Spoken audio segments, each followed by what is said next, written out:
the Crop 4th and 31 podcast, your one-stop shop for all things college and SEC football. Hit that like, hit that subscribe, and hit that bell so you never miss 1 minute.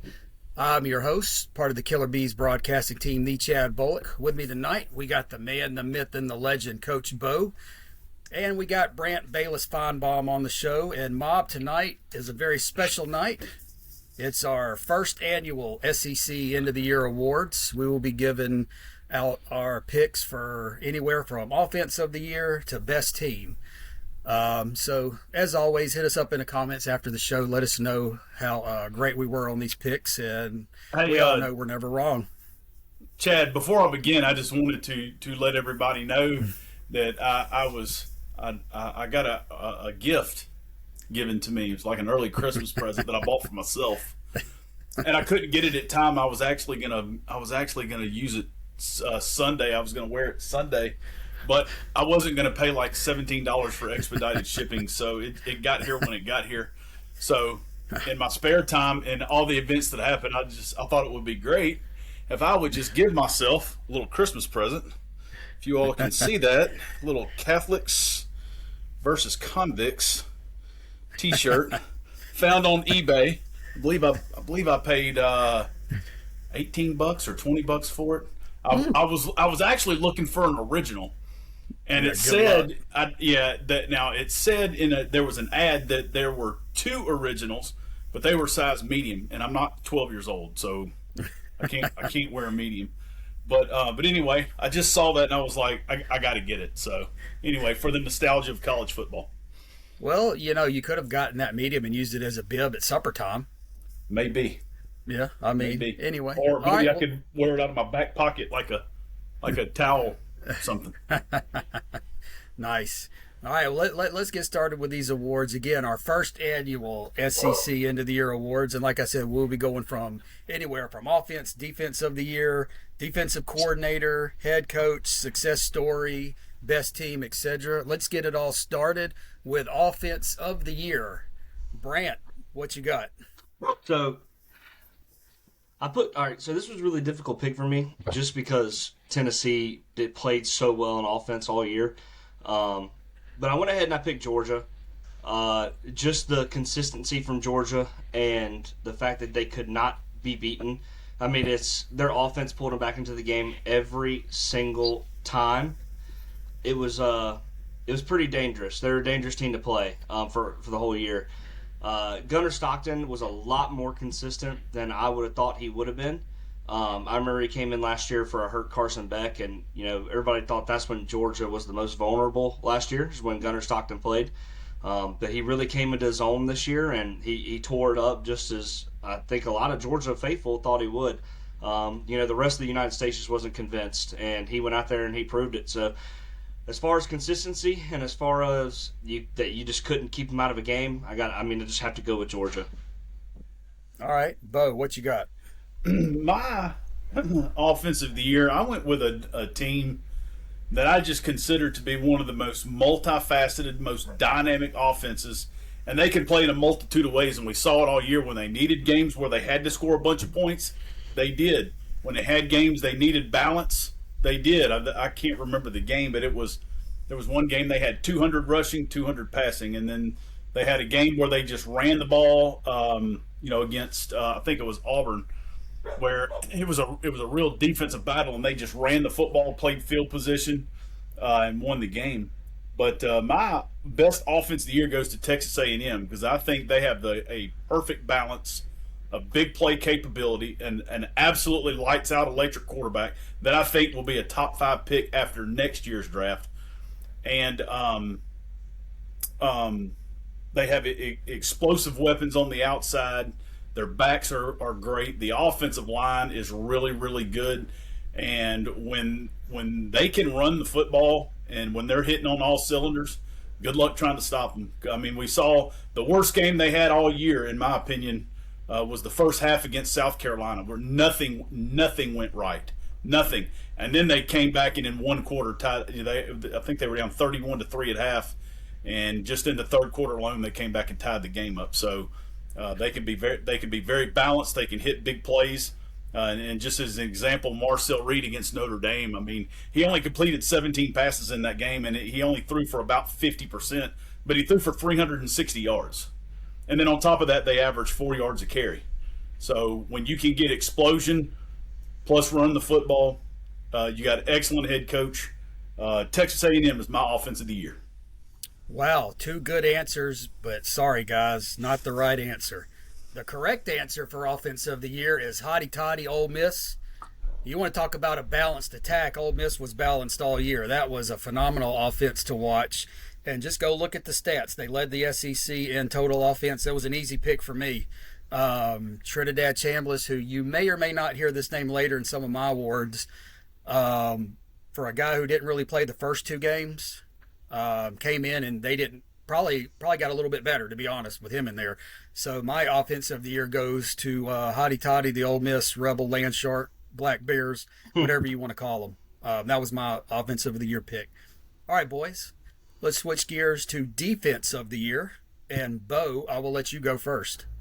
Best defense of the year. I think this is. I think there are, just like that offense. There's a couple of selections, but one that really stands out in my mind: Oklahoma, the Sooners. I think they probably may even have the best defense in the country.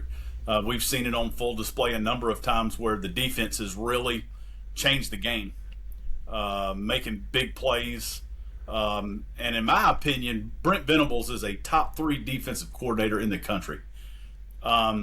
He does the best job. We talk about offense, about scheming guys open, using scheme and formation and motions to try to get guys open.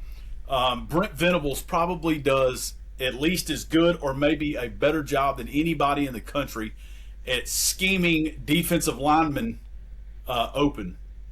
And what I mean by that, watch the number when they play Alabama, because it's going to happen, because Alabama's offensive line is their weak link. But even going back to the first time they played Bama, look at all the free runners at the quarterback. So in that playoff game, in that 8-9 matchup, watch at the number of free runners that Oklahoma has on the quarterback. I hope that Bama studied that film and understands that and makes those adjustments. But for my money, give me the Oklahoma Sooners defense of the year.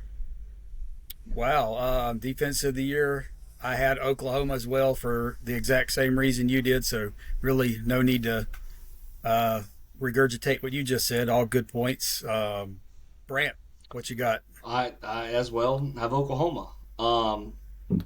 I just think when it comes to the sheer will of just getting to the football, I just don't think anybody beats Oklahoma's defense this year. I mean, the gang tackling, the wide receiver screens, and he gets 2 yards, and there's 7 people there to tackle him. It's just the suffocation of a defense that Brent Venables is so good at. And he did the same thing when he was at Clemson. It's just the ability to get guys to the football, not only in open field, but to just get guys to the football in general. And I won't go ahead and regurgitate everything Bo said because I completely 100% agree. I think Oklahoma, hands down, had the best defense in the SEC this year.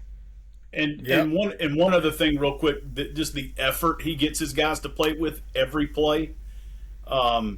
It's hard to do in this day and age, but I mean he gets every bit out of every player that he possibly can. Yep, I agree. All right. Next one we'll go to offensive player of the year. I'll go first on this one. I really wanted to go Diego Pavia. I just couldn't do it. I couldn't pull the trigger. I think he's toxic. I had to go with a guy that only played, honestly, 10 games and still had over 3,000 yards passing. And I mentioned him earlier, Trinidad Chambliss. Wasn't even close for me personally. Player of the year, guy stepped in game 3. Again, only played 10 games, 3,000 yards.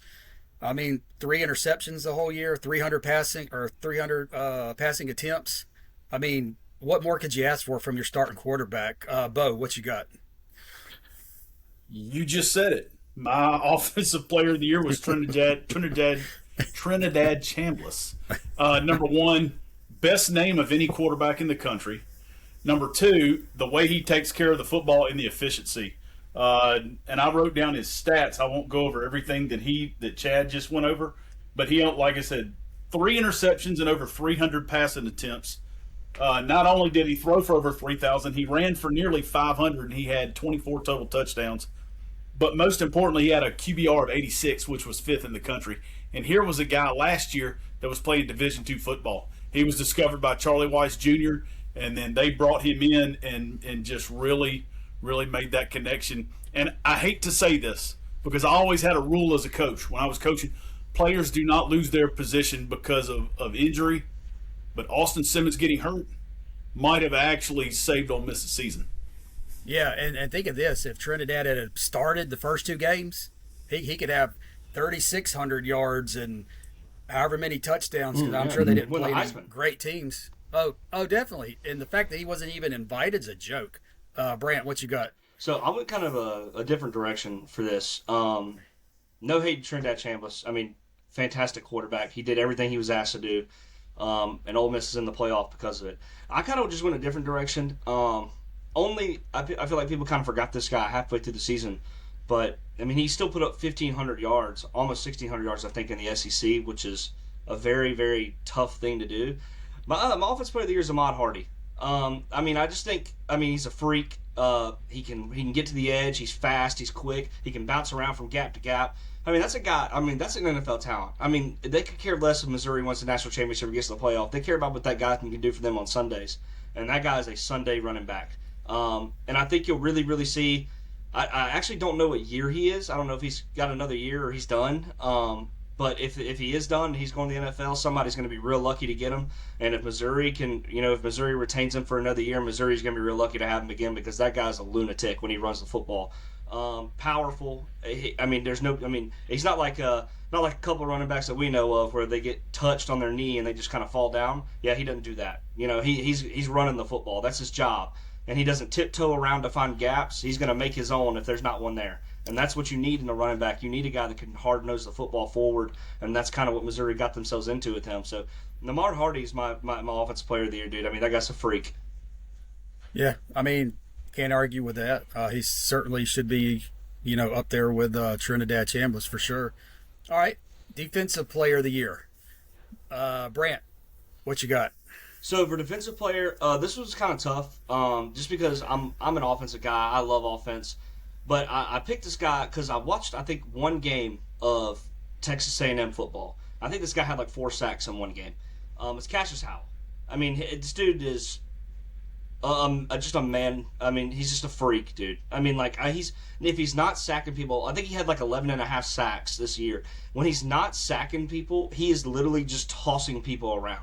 I think he only had like 19 tackles, but even with 19 tackles, if you're playing D-line and in the SEC and you have 11.5 sacks, you're playing on Sundays. Okay, I mean that's insane to do, especially against just the talented offensive lines that the SEC has.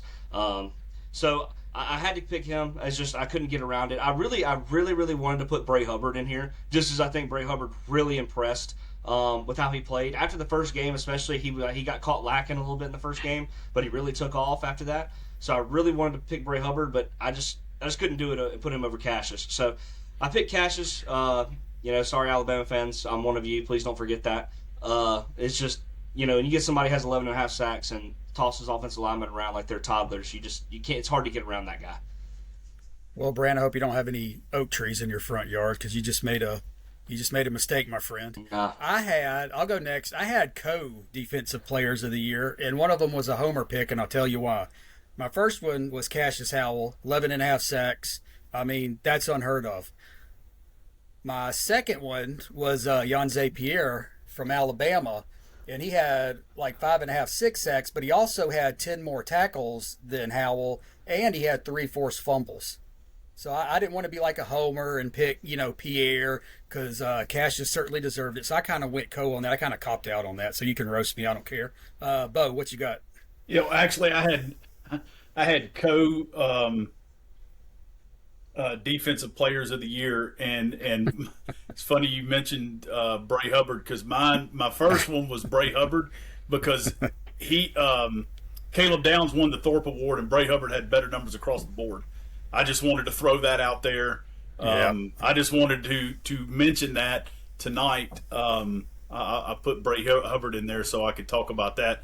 But my real defensive MVP this year is the defensive line for Texas A&M.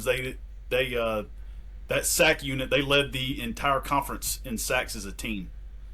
And I think that's huge. So I think A&M has the best offense, most explosive, best balance, and they can get after the quarterback like that, guys. If they beat Miami, they're going to be a problem for Ohio State. Mm-hmm. So, for sure. My defensive player of the year is the sack unit for Texas A&M. And hey, that's going to be the battle to watch, man, in that playoff game. Miami's offensive line and Texas A&M's defensive line. Yes, and there's been a little talk about smack talk from the Texas A&M offensive tackle. I didn't take it that way. I mean, he just took it. He was like, "We're not worried about him. We're going to be ready. We're good. We got our guys are going to be ready to go." I just think that offensive tackle was just saying more along the lines of their preparation and their guys and trusted in their guys. It's much ado about nothing. Yeah. All right, let's move on. Offensive coordinator of the year. I'm sure all of us had Mike Shula. Don't lie. Bo, I'll let you go first. What you got? I think that face says it all from Mike Shula. I'm not even going to dignify that with a response. You just did. The real offensive coordinator of the year, Charlie Weiss Jr. And the reason he's the offensive coordinator of the year, discovering Trinidad Chambliss and in 10 games being able to do what he did, phenomenal job. And, they're another team. People have written them off because Lane's gone. Charlie Weiss is still there. A lot of the staff will still be able to be retained for that. Of course, they win that opening game against Tulane. They're going to have to play. They play Georgia that second game. It's going to be a toughie. But remember, I mean, Ole Miss pushed them to the limit when they played earlier this year. So, and that game was in Athens. So, we'll see what happens. But Charlie Weiss Jr. my OC of the year. Ooh. That's a good one. But I had him too. Yeah. Charlie Weiss is a no-brainer for me. I'm just joking. I mean, it's Charlie Weiss Jr. I mean, everything Bo just said times 100. I mean, what he did with Chambliss. I mean, and basically it's kind of each one of them making the other one look good. It's kind of a mutual thing there with both of them. It's kind of like peanut butter with no jelly. Brant, what you got? So I did not pick Charlie Weiss, but I can completely understand y'all's reasoning behind it. Just to being able to develop a guy and play with a guy. If you didn't pick Charlie Weiss Jr., you're fired. Ooh, I didn't. But that's okay. I picked Holman Wiggins. That's what I picked. OC for Texas A&M. Just being able, look, even last year, as good as Texas A&M was, I mean, they almost made the SEC championship. As good as Texas A&M was, it still looked a little inconsistent from time to time on the offensive side of the ball. But this year, he had his full time to kind of prepare, and he trusted Marcel Reed. He threw Marcel Reed in there, and he got that guy playing consistent football. Marcel Reed, usually everybody thinks of Texas A&M. They think of Texas A&M as, they're always ranked in the top 10. They win 7 games and then start losing. That's what everybody thinks about Texas A&M. But that didn't happen. That's because it's true. Marcel Reed came into his own. They sat down, they made a game plan, and they made Texas A&M one of the most consistent football teams in the United States. And that is just it's tough to do when you have that mental block also. That mental block of, oh, God, we won 7 games. Did we start deteriorating from here? I think being able to get over that mental hump is huge, and I think Holman Wiggins did a great job. I also think Holman Wiggins is a lot more vocal than Charlie Weiss on the sidelines. I mean, Holman is out there. I mean, he's talking. He's either on the phone up top or when he's down there for half times or whatever. He's talking. And I think that is huge when it comes to OCs and their quarterbacks. So I went with Holman Wiggins. I think he did a great job, and I think he did a fantastic job of making Texas A&M consistent.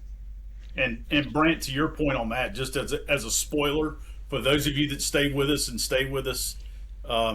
even though there is no off season, it's just when they're not playing. But we always talk college football. Marcel Reed will be my top favorite to win the Heisman Trophy, and as the best returning quarterback going into SEC play next year. So I really like him. The dynamic of their team.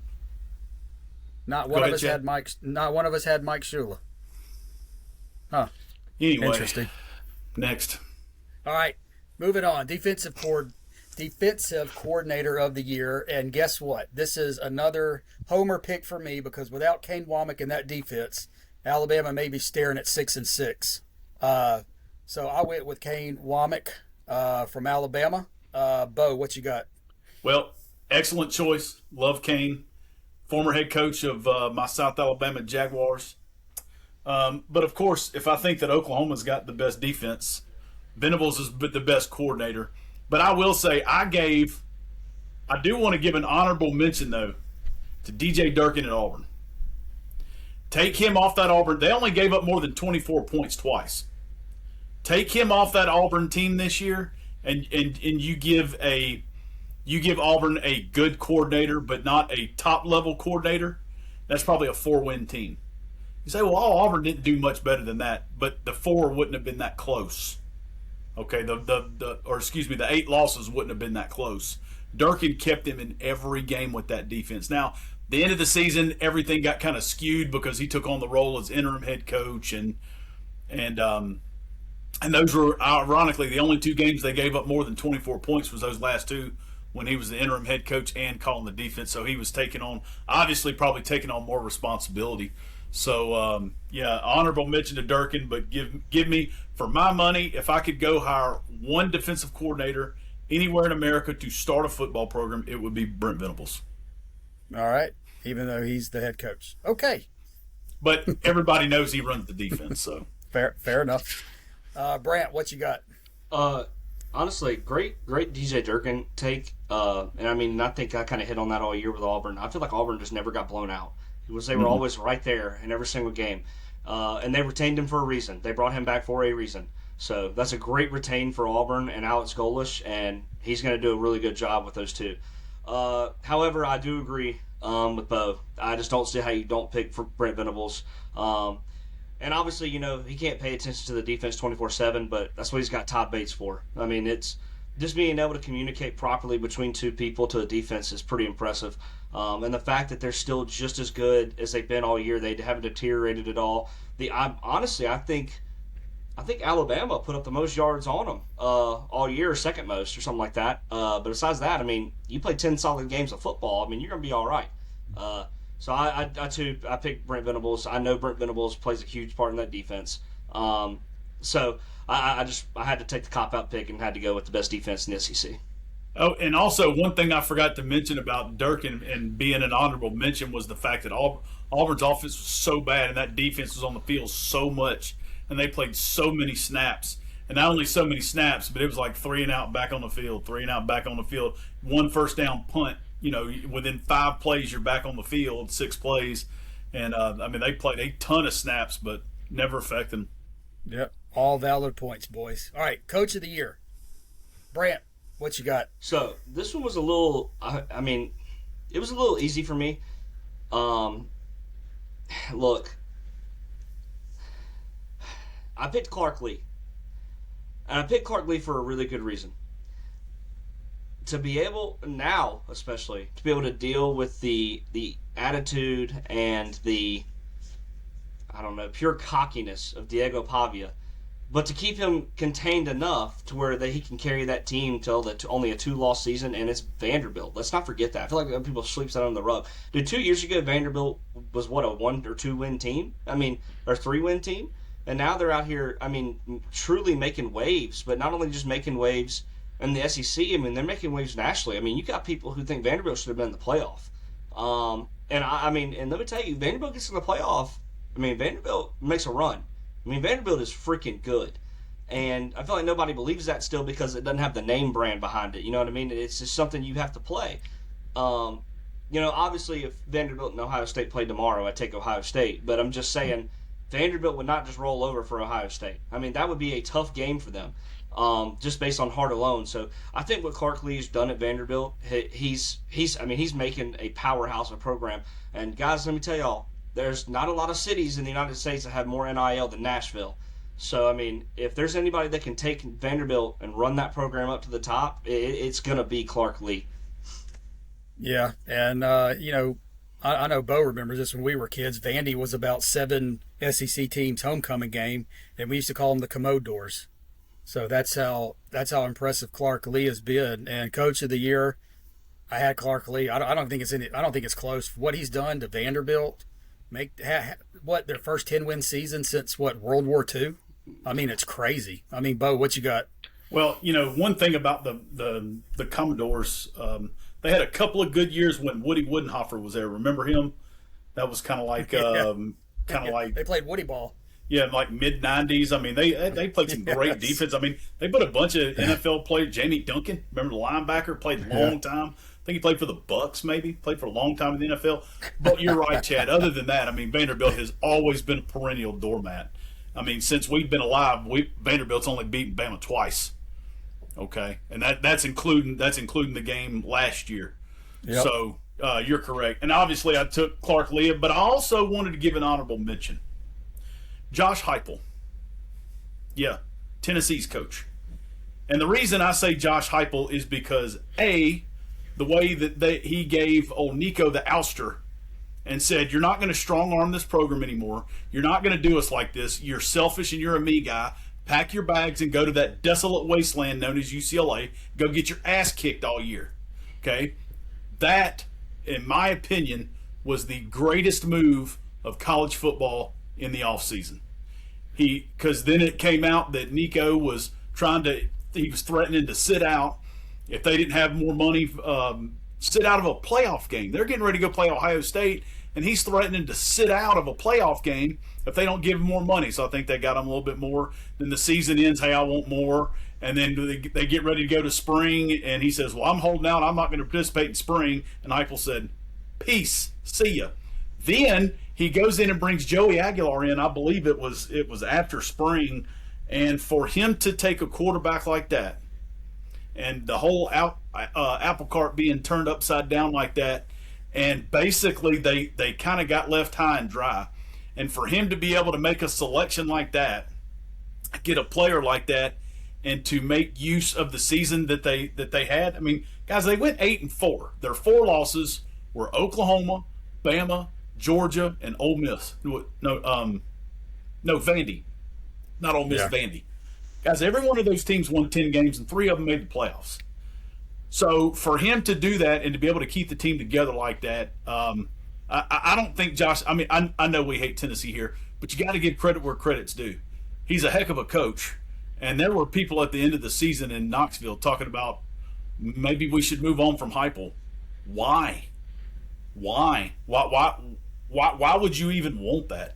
That's just crazy to me. But anyway, yeah, Clark Lea, and a nod of the cap to Josh Heupel.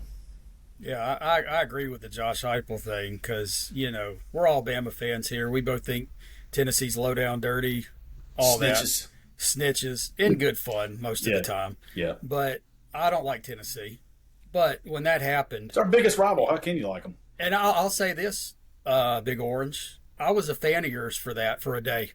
Absolutely. Because that set a precedent for all these other guys who want to try to strong arm a program for more money. So for that, hey, I was a Tennessee fan for a day for that, just for that reason. Absolutely.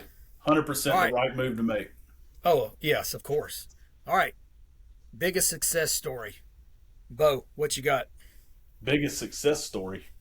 Yeah. Oh, I didn't realize that was never mind. I got that.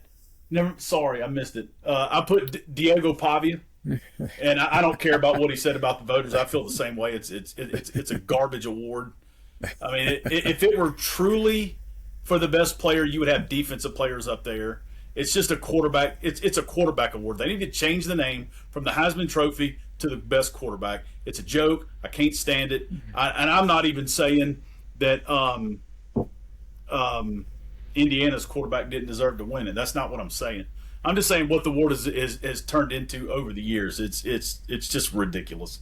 I feel the same way. I feel his pain, and no, that's not going to hurt his draft stock. Somebody's going to take a chance on him, and somebody actually is going to actually like that attitude that guy's got that kind of attitude and that dog inside of him. But yes, I took Diego Pavia as the best success story. Think about it, guys. He came from New Mexico State. He was at New Mexico State. Their offense was so bad when he got there, it was pitiful. They couldn't do anything, nothing. And to watch him develop, and I'm going back again to the time he was at New Mexico State, not just this year at Vandy or last year. I'm talking about in the 38 years that he's played college football. Okay, so. This is the same guy that took that New Mexico State team into the Plains and beat Auburn. Okay, and no, that's not a shot at you, Auburn, because we've had embarrassing losses too at Bama. Okay, we can sit here all day and talk about the Mike's era. But for my money, give me Diego Pavia, best story, and then telling the voters at the end to F off, to me, was just the cherry on top. I loved it. All right, for me, it was Vanderbilt as a whole. Again, first 10-win season since, I don't know, 40-something, I'm guessing. I mean, before my parents were even born. Good Lord. Brant, what you got? Kind of already talked about this guy. I did not go with Vanderbilt or Diego Pavia. I went with Gunner Stockton.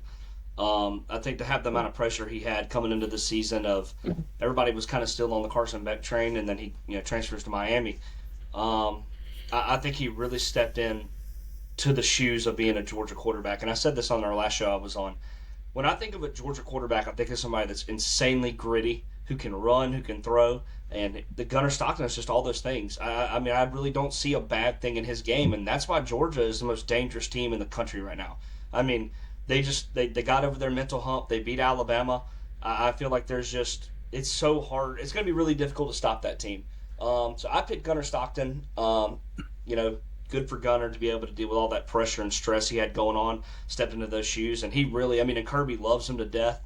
I mean, he really took a guy, that because probably was questioning himself a little bit. And he walked out there and he took care of business, man. And Brant, the other big thing that Georgia's got going for them too, what they really got going the second half of the season. Nobody's gotten arrested. No. That's not true. Yeah, too old. But the pass rush, they got the pass rush going. They've got the run game going. They've got the quarterback making plays. They've got the elite coach.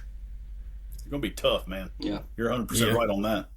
Hey, could you imagine this? Chad, just real quick before you go. This is not going to happen, and I know it's not going to happen, but I still think it'd be insane to have a Georgia-Alabama rematch for the Natty. It could. Mathematically it could. It definitely could happen. I mean, we're on different sides of the bracket, but it's not going to. But I don't think so. I just think that would still be an insane game. Oh, for sure. All right, let's move on to most surprising fail. Bo, what you got?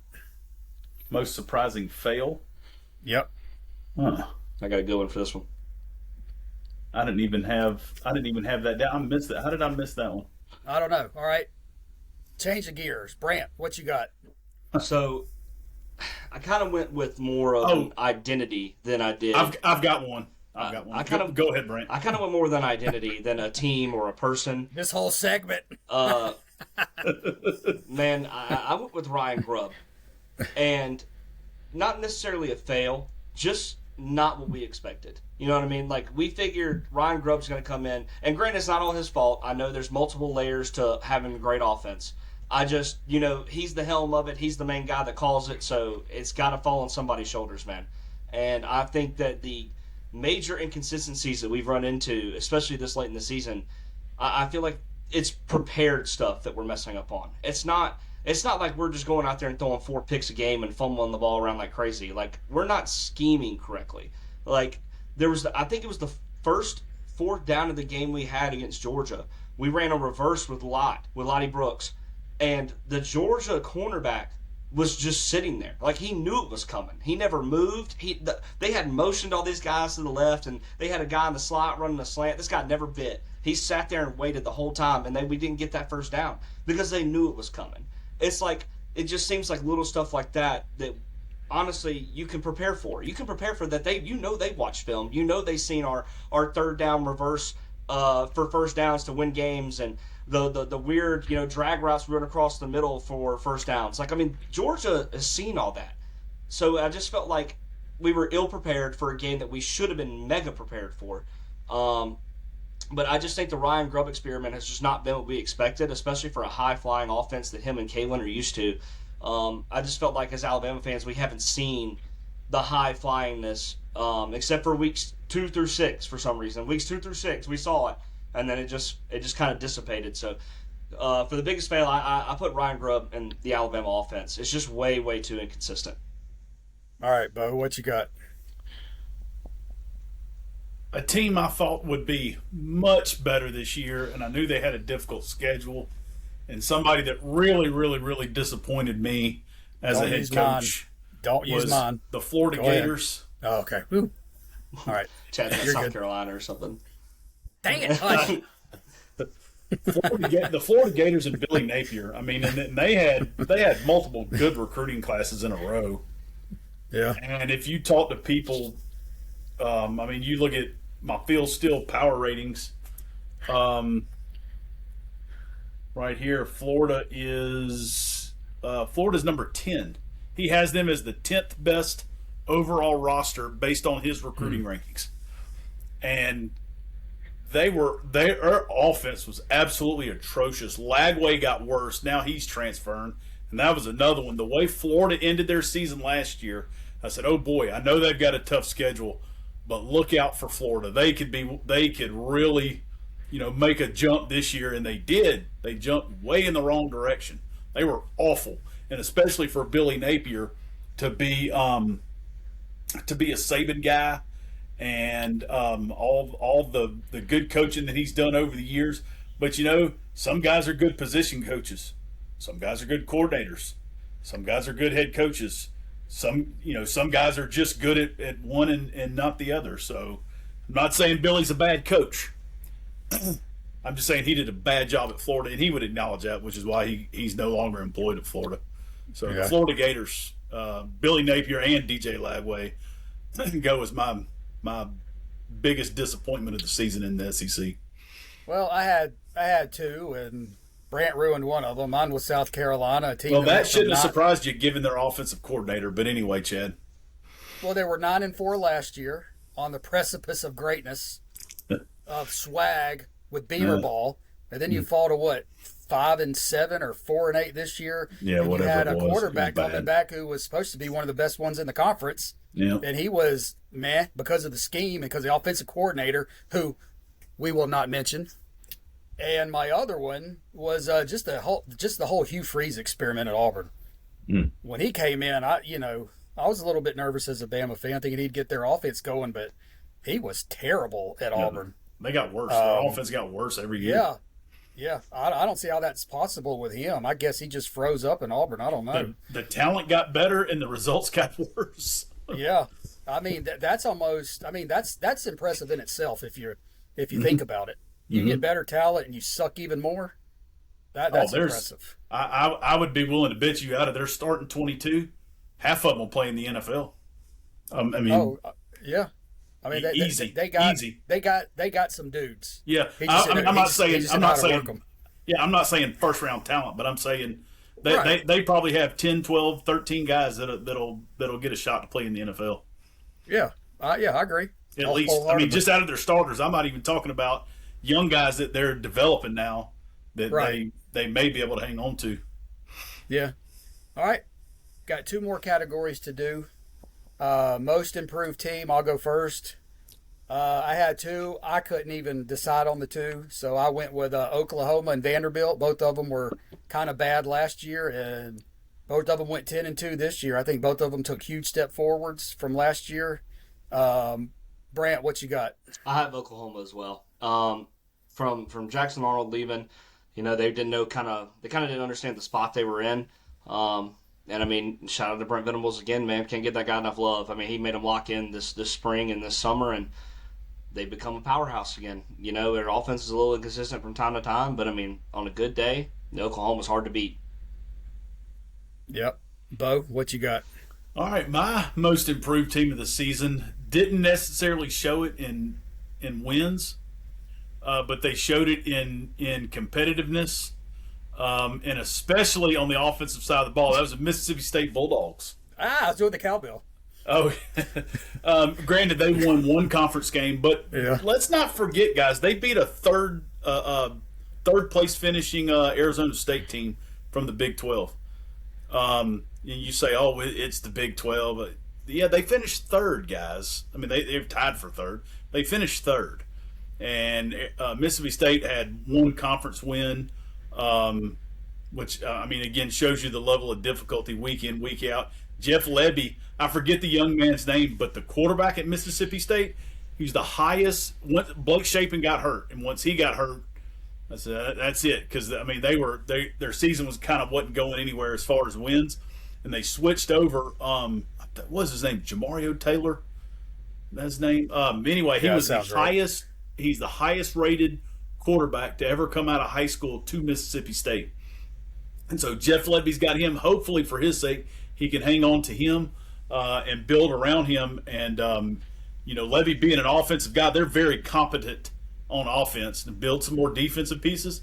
And they're going to be a tough – I mean, guys, I'm not saying they're going to be a playoff team. I mean, they still got a ways to go. But they can really cause some problems for some people. When you have high-level quarterback play like that and an excellent offensive coach and they can figure some things out, that they can be a very tough out. So give me the Mississippi State Bulldogs, most improved team. All right, nice. Brant? I went with Oklahoma. Don't know how you don't pick them. I mean, they really turned it around. I got to go with Oklahoma. All right.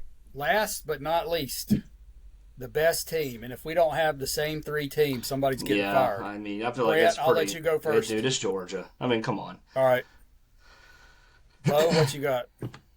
I got Georgia, but I gave a lot of consideration there to Texas A&M as well because of all the things I've talked about, the balance.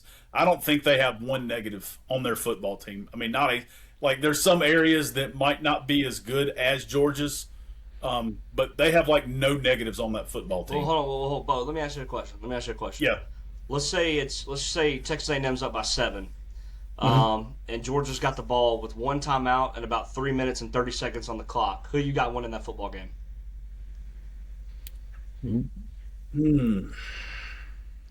Come on. I may take A&M on that one. Come on. I want to think that Georgia's winning culture. They'll find a way to go down and score. You can't beat them. That's a lot of what I base mine of Georgia being the best team is the second half of the season. The run game's gotten better. The pass rush has gotten better. The quarterback play has been solid, and it doesn't have to be great because he can make plays with his feet. He can ad-lib. He can keep plays going, keep the sticks moving, keep that defense fresh on the sideline. But at the same time, A&M's got a guy that can really spin it and can do all those things too. But history tells us to take Georgia. Exactly. But Marcel Reed and Mike Elko at A&M are culture changers. So we'll see. They're going to get their chance. So we'll see.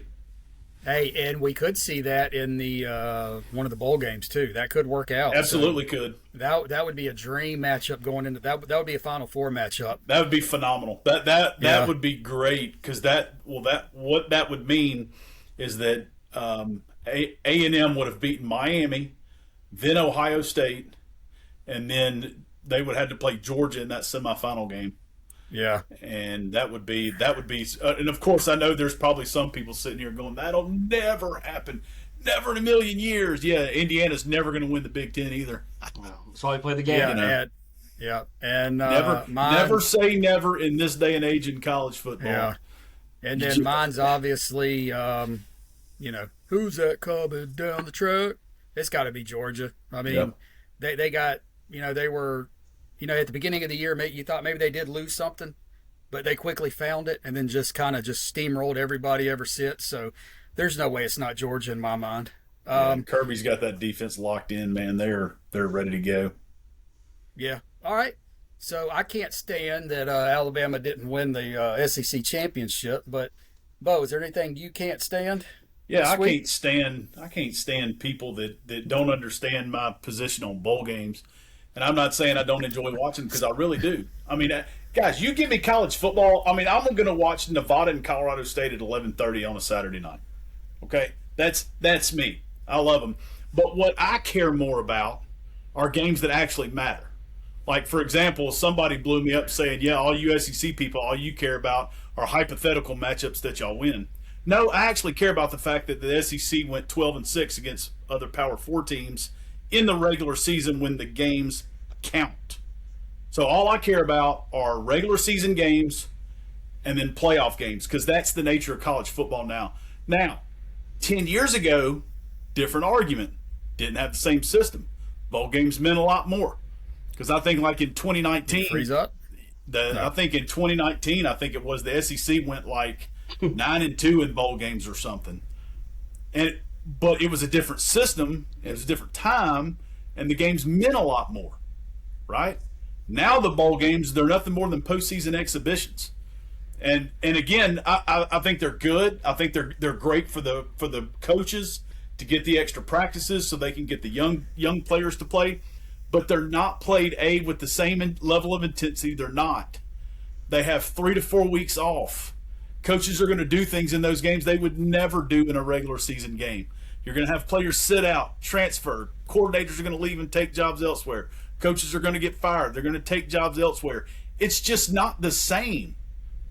Now, don't get me wrong. There are games like last year. Somebody hit me up and said, kind of burned me on the South Carolina Illinois game last year that Illinois beat South Carolina. No, that was a great game. I mean, both teams played incredibly hard. And I think my response was something like, yeah, the reason that game was so hotly contested, the two coaches almost got in a fight at midfield, if y'all remember that.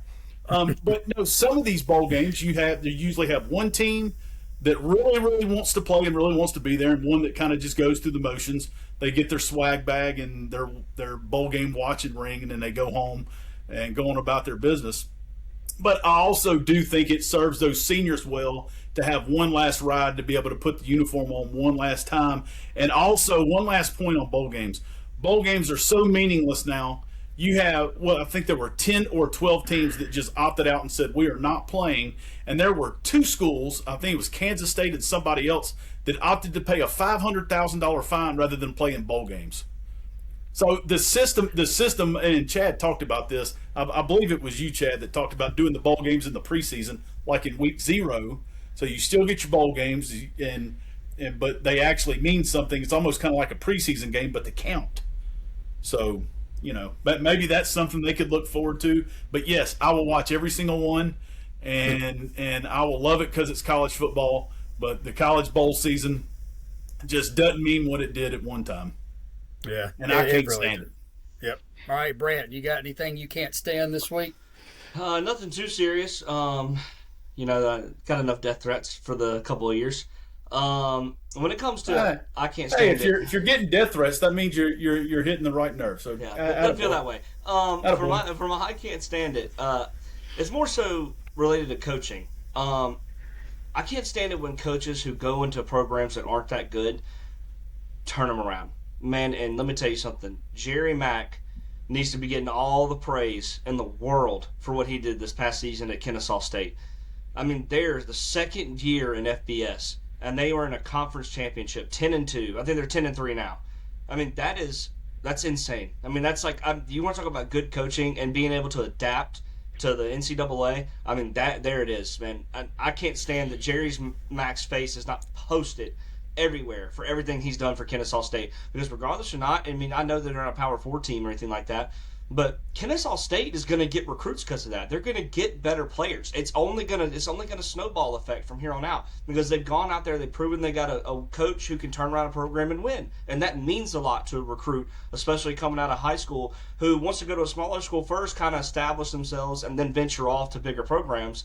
I mean, Jerry Mack, man, all credit to him in the world. I mean, they need to keep him before somebody else comes and gets him from, a Power 4 school because that guy can coach.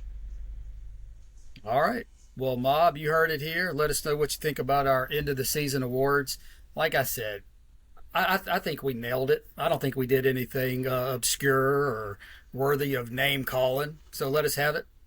We will see you next time. For Coach Bo, for Brant Bayless, I am the Chad Bolick. We will see you next time.